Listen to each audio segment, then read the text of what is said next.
the end of the day, what is the primary goal of law enforcement? To make our community safer.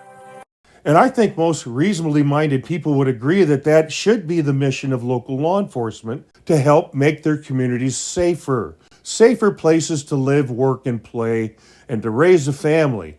But is that the reality on the ground? We all know that across America, that American law enforcement, their professional reputation is in free fall. And while the police won't blame themselves or hold themselves accountable, we will. Every time they mistreat the public, whether they disrespect a person, violate their rights, or both, they're making it less likely that that person will work with the police.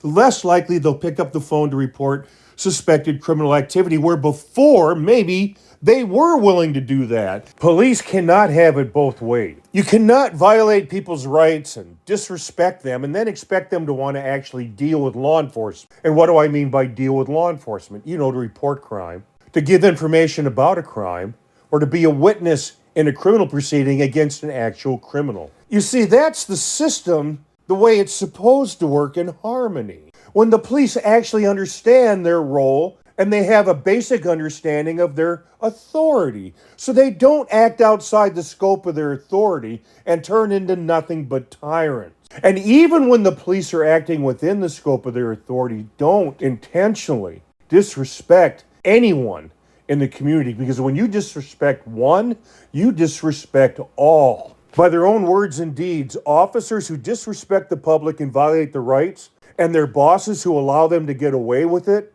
are making their communities less safe. Let me say that again. They're making their communities less safe. Imagine that.